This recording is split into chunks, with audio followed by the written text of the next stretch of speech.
package, it's really not one thing, and again, there's no single bullet to deal with halting and reversing forest loss. In practice, in the real world, we need a basket of solutions. This is what our action agenda is bringing to the table, accelerating a number of solutions. In total, across the 6 pillars, we have 114 plans to accelerate solutions that are building on the past, on the initiatives that were created, and really putting in place plans that bring them together to deliver. And today, we're focusing on oceans, so Marinês will be able to talk us about that. But also, I'm just coming from a very nice session on synergies between the conventions, not focused on the negotiating piece, on the synergies between the secretariats of the 3 Rio conventions on climate, biodiversity, and desertification, but actually focusing on the synergies between the actions that can be done on the ground to deliver on those, and that can deliver on more of one convention. So to give you one example, land management and recovery of degraded lands delivers for climate, delivers for biodiversity, and delivers for land degradation. So that's the type of thing that we want to make sure we are improving and coordinating between the conventions, and something that I think Nigel has also been quite involved in. So with that, I think just one last thing to highlight today, which is very exciting, and going back to the point that we've been talking about adaptation, adaptation, and adaptation at this COP. We have one plan that emerged quite late in the process, but that we're very excited to see, which is about an alliance to implement NAPs, National Adaptation Plans. And the idea is that we're bringing together a number of institutions that are supporting the countries in capacity building, much like we have the NDC partnership, but focusing on delivery of the adaptation plans. So that is again happening today, alongside also a session on the global ethical stocktake, which is bringing us back to why is it that we're not able to deliver, why is it that we're not able to do what we know we need to do, that Minister Marina has been leading brilliantly. So with that, I would like to pass on to our guests. I will first pass on to Marinês to tell us a little bit about the Oceans Package.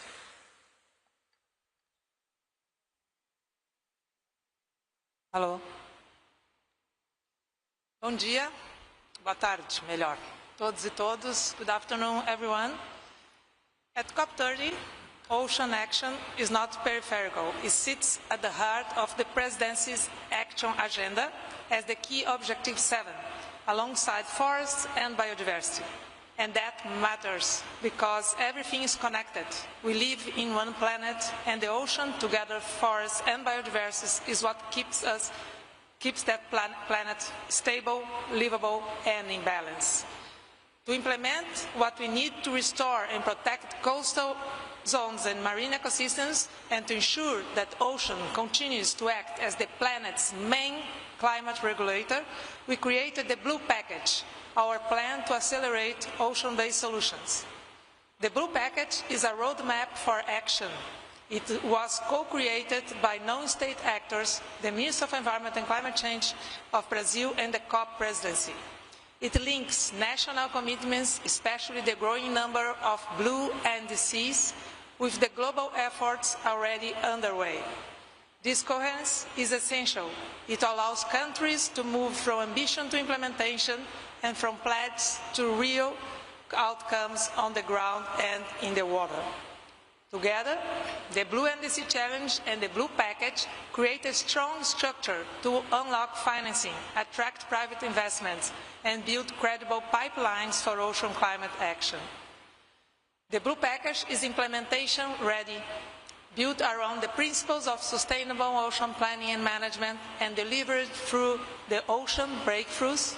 It includes 27 overarching outputs and around 70 solutions on ocean renewable energy, shipping decarbonization, sustainable aquatic food, marine conservation, coastal tourism, entrepreneurship and innovation, how to include peoples of the ocean, and potential transition options for offshore oil and gas. These solutions direct support mitigation, adaptation, biodiversity protection, food security, and coastal resilience. To deliver this portfolio, we estimate an investment need of 130 to 170 billion US dollars till 2030. This figure gives Ministers of Finance, development banks, and private investors a clear sense of the scale required and of the opportunities ahead. But unlocking this capital depends on enabling conditions, the right regulations, the risk instruments, and the blended finance approach. Implementation also requires accountability. That's why I'm very pleased to say that one of the important outcomes of this COP30 is the launch of the Ocean Breakthroughs Dashboard, a transparent, systematic tool for tracking progress, what makes it transformative in its focus on evidence. It tracks progress against science-based targets for 2030. It identifies gaps where we need to course correct. It provides governments, business, philanthropy, and civil society with a shared evidence base, and it rebuilds trust by showing where collective action is and it's not on track. The dashboard went live yesterday. You are all invited to have a look. It represents a new social contract for ocean climate action. Our message is very simple. The science is clear. The ocean is the main climate regulator. The solutions are ready, are there. The costs are understood, and the tools to track progress are in place. And we need to move the ocean-based climate solutions from plans to implementation. If fully delivered, the Blue Package can help cut global greenhouse gas emissions by up to 35% by 2050, more than a third of what's needed to keep 1.5 degrees within reach. We are confident that the COP30 Presidency and all parties understand the central role of the ocean and are ready to advance the implementation of ocean-based solutions for the climate crisis in the final COP30 documents. Thank you. Thank you. We're here for Mr. Topping. Great, thank you for the opportunity to speak today. I thought I'd reflect a little bit on just how significant this development of the action agenda is and give a little bit of the flavour of how momentum is accelerating across the different sectors. I think it's just worth reminding ourselves that the action agenda is not a brainchild of the Brazilian presidency, but is the brainchild of the parties in Paris. It's part of the Paris Agreement that created the action agenda, created the role which I had the honour of holding for COP26 and 27. But of course the parties have had a lot of stuff to negotiate since Paris, a very complex rule book. Any of you who are at COP26 may remember it took a very long time for President AL14 to gavel through many, many detailed decisions. Of course, getting used to the whole cycle of NDCs and most importantly, the global stocktake. So I think there's something symbolic for me about the fact that we have now much more balance between attention on negotiations, which is ongoing and important, and attention on implementation, which is, of course, what everything is about. And it's somehow symbolic that we have a press conference only about implementation now and a press conference only about negotiations later. I really do want to acknowledge that, having been involved in this process since Lima, when the idea first came up under the presidency of COP20, that the Brazilian presidency really has taken the action agenda and for the first time put it at the centre of a COP, and that's really given a massive injection of energy to the thousands of organisations. I mean, first of all, to the Secretariat of the UNFCCC, to the Climate Champions team, to the Marrakesh Partnership, this massive collaboration of indigenous peoples and local communities, civil society, cities, states, businesses, finance, this kind of mass of non-state actors. And I think we are seeing in these weeks this collective work being taken to another level of energy, of positivity, of ambition and of pragmatism, the hard work of rolling sleeves up and getting things done. And also you've given us the gift of this beautiful word, mutirao, which I think is very well encapsulated in the plan which the champions Nigard and Dan have presented over the next 5 years, which I think will provide a really useful structure for future presidencies. Just to give a sense of the momentum that's built and a bit of the process, in Glasgow we launched the 2030 Clean Power Plan. In Dubai we had a commitment of countries and private sector, not all countries but many countries, to treble renewable power. In Baku, we had commitments on grid strengthening and storage, and here we have the utility companies of the world committing to over $1 trillion of investment in strengthening grids. And that's quite a typical process. First of all, you have the vision, then the commitment, and then you have to roll sleeves up. But this process is now allowing us to drive from commitment to action in a much more systemic way. I wanted to also share a factoid from the real economy, just in case anyone is believing any of the stories they're hearing about all businesses going backwards. The Science-Based Targets Initiative, which was the basis of the Race to Zero, which we launched in COP26, has seen a trebling of the number of companies committing to science-based net zero targets in the last 18 months. There are a few companies who have gone backwards, but the vast majority are going forwards. A lot of those actually, interestingly, in Latin America and in Asia. We've seen the big push on sustainable fuels launched here, quadrupling by 2035. Evidence of exponential growth in green industrialization, still early but starting to pick up. Many finance initiatives, the TFFF of course, some of the really innovative work that's been done here in Brazil under the Eco-Invest banner, the Earth Investment Engine, which Bruno mentioned. We've seen many partners come together to build a pipeline of nearly $30 billion of vetted, investable bioeconomy opportunities, and more investors looking at that. I love the focus on oceans. We've been very involved in the mangroves breakthrough, and now to hear about the seagrass breakthrough and then the peatlands breakthrough. So we're learning how to organise ourselves as sub-communities around these challenging topics and get very practical. Bruno mentioned the Rio 30, the 3 Rio Convention Synergy event. For me, part of the vision that I've always had of the action agenda is that if you're restoring degraded land, you don't need to know that you're in service of one or the other of the Rio conventions. You just need to know it's a good thing to do for your farm or for your community. And so we are starting to see the action agendas coming together. The Riyadh Action Agenda had an event as part of the land focus where Dr. Osama, the Deputy Minister, spoke about that synergy, which is really heartening. Just one more to give you an example. The Action Agenda on Regenerative Landscapes announced $9 billion of committed finance to regenerate 210 million hectares and improve the livelihoods of 12 million farmers. There's lots and lots of these initiatives, more than ever, many of them driving forward from previous commitments and some of them new. And I'd just really encourage all of you looking at this COP, not just to look at the gap, which we often talk about, but also look at the momentum, because the way we close the gap is by driving momentum, and that momentum is building exponentially in almost every sector. Thank you. Thank you to our guests for the remarks today, and with that, we can open up for questions from the media. I have someone here on the second row.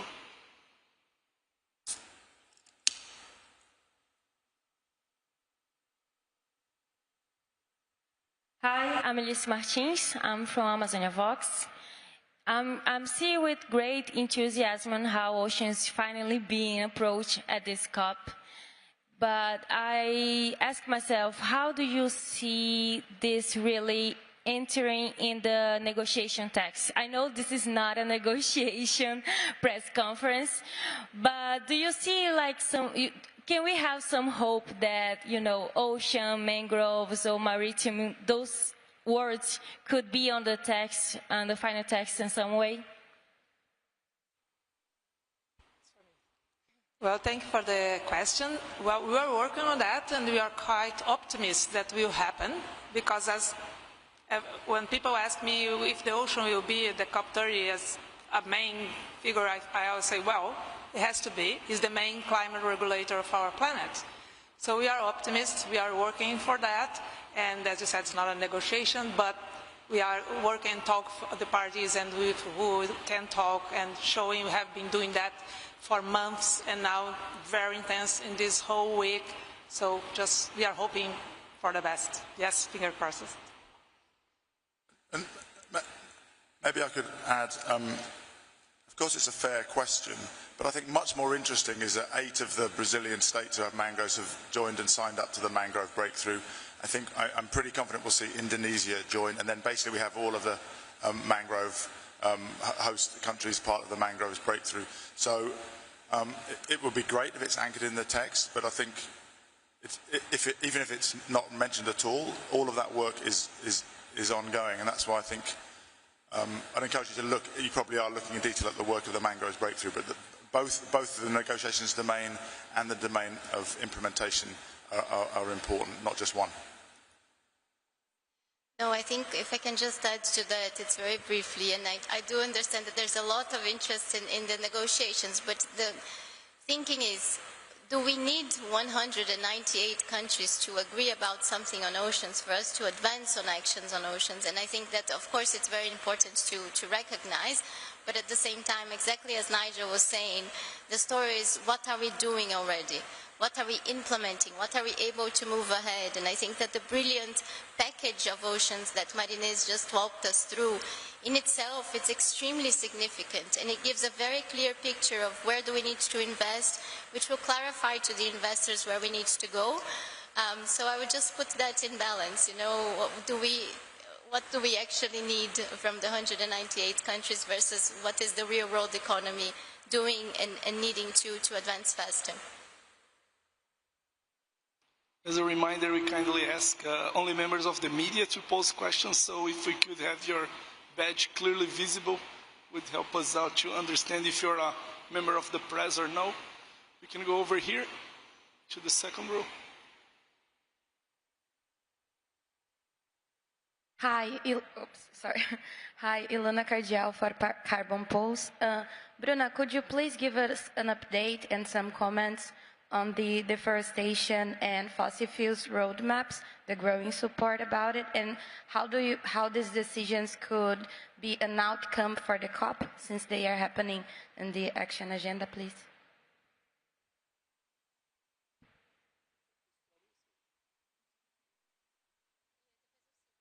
Yeah, I think some of these matters will be better addressed later on our second press conference, unless Bruno wants to comment on something.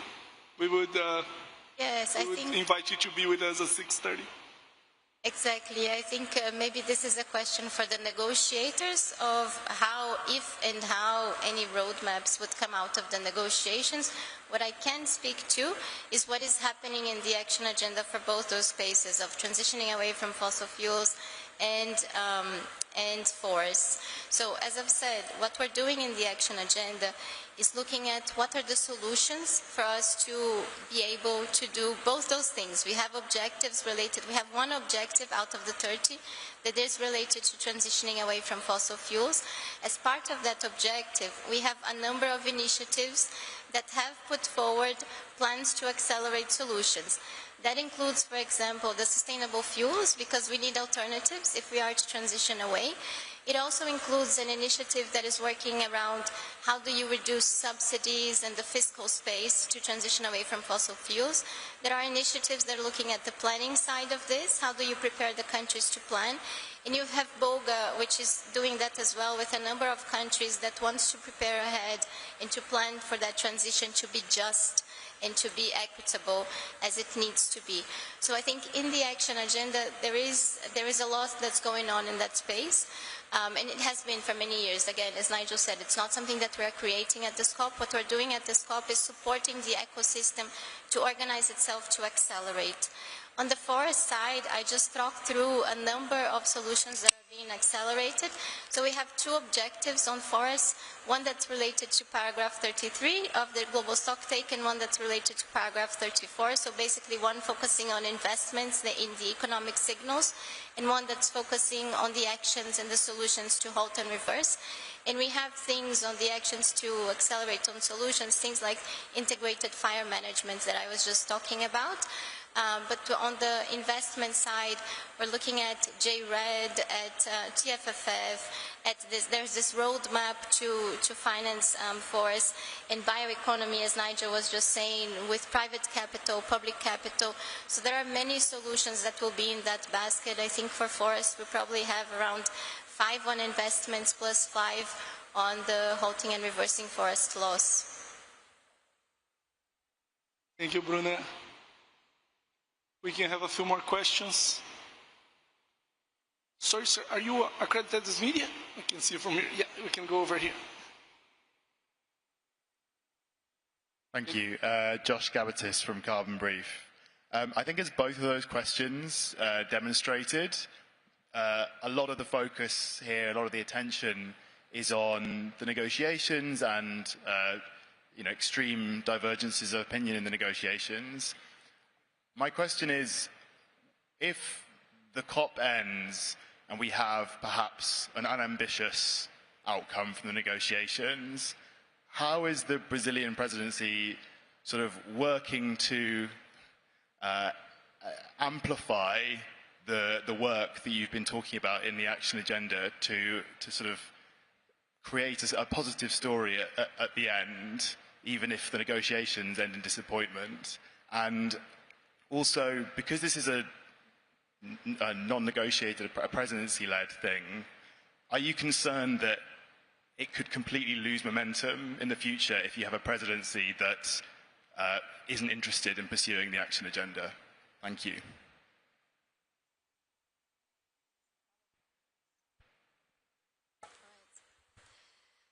So I think we have been working since the beginning, understanding that COP was to be worked in 4 pillars: the Leader Summit, so the political momentum, which we've had at the beginning of the process, the negotiations, the action agenda, and mobilization across the 3 objectives that we've set out on protecting multilateralism, accelerating implementation, and bringing this discussion closer to what actually matters for people's real lives.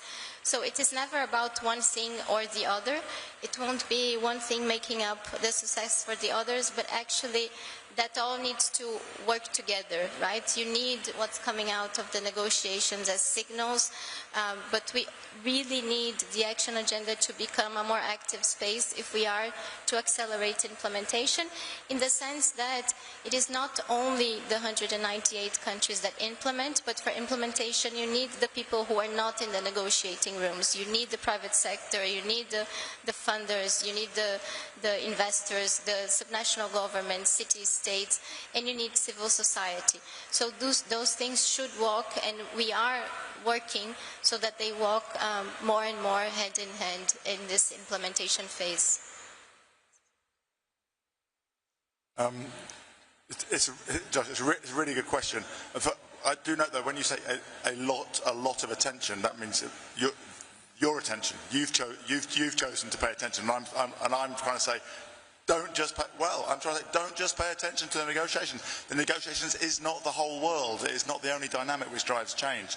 And yes, it's not negotiated, but it's created by the parties specifically to have another way of driving momentum amongst non-party stakeholders, because the parties had the wisdom in Peru and Paris to recognise that. So an invitation to choose to put a bit more attention on the action agenda. I think, but of course it is a really good question, and we, in Madrid, in the Chile COP, the champions were invited to put together a 5-year plan, which we did in Glasgow, and that's pretty much been followed, because we put in place a plan and the resources to deliver it, and you can see that plan survived across multiple presidencies who had some slightly different priorities, but still those initiatives continued. I think this presidency has lifted up the importance of that, and the 2 champions have put together the next 5-year plan. So I think that a lot of the answer to that question is the extent to which that next 5-year plan is followed.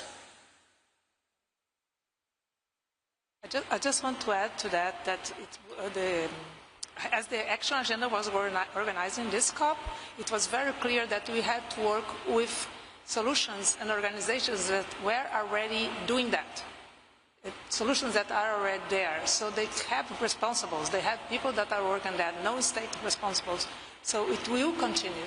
And they are what we, this COP presidency that's organized in the different 6 axes. And then when it comes to ocean, we managed to put all the solutions underneath this framework of sustainable ocean planning and management, because we do believe we need the ocean health in a good health to help us. And all the solutions are there, are responsible, are people that are already there doing things, non-state governments mainly. So despite what we have in the final negotiations, it will be implemented. We are working for that. So if I can just go on that, I think that's something we've been hearing repeatedly. What we have done with structuring the action agenda in the way that we have is to empower these communities of action. So hopefully, that has built enough ecosystem. Some of these groups that we have put together, the first time we put them together, they told us we had never sat in the same room together and talked. So it's a really good thing that there will be, it's this energy coming out of this process. There are a number of elements in terms of continuities. Of course, it will depend on the presidencies, but Nigel talked about the 5-year plan, which is public, and I hope that you've had a chance to have a look at that. But there is essentially the infrastructure, the people who are doing, being empowered to continue to do that. Thank you. We can take one more question over there.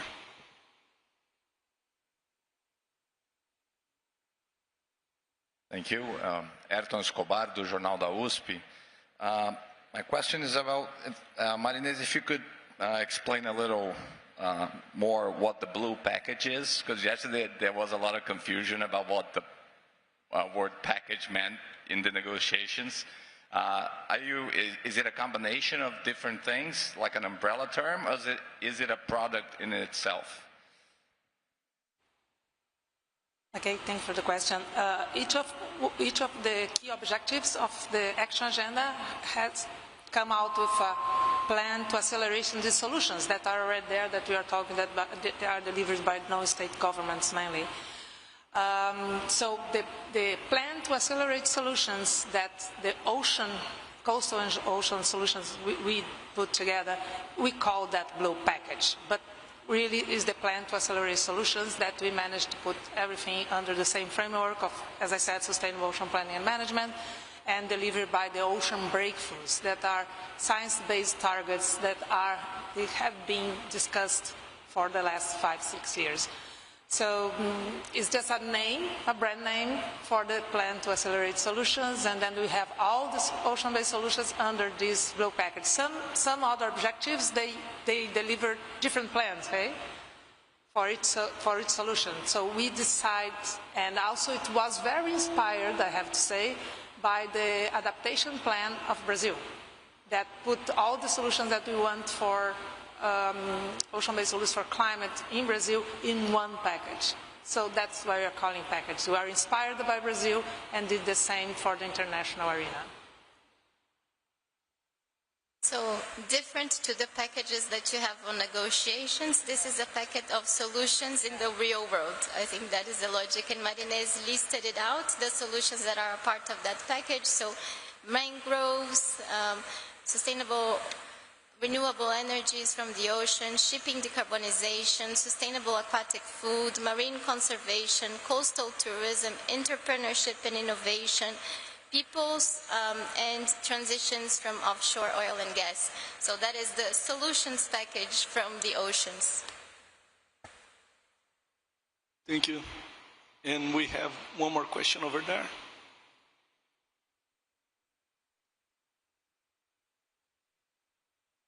Hi, I'm Nayara from Eixos. There is anything about deep sea mine in this blue package? No, exactly. We are one of the, well, there is conservation, okay? The marine conservation breakthrough that talks about we need to conserve and all the environments of the ocean and coastal areas, so it goes there.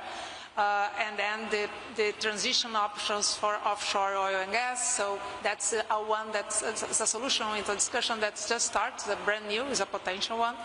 That there we will discuss different kinds of energy, what do you need, and then I'm sure that we'll be discussing deep sea mining in that part as well in the future. Thank you. If we don't have any more questions, we turn it over to our guests for any final remarks. Thanks, everyone. This concludes our press conference. I'd like to thank everyone for joining. Thank you.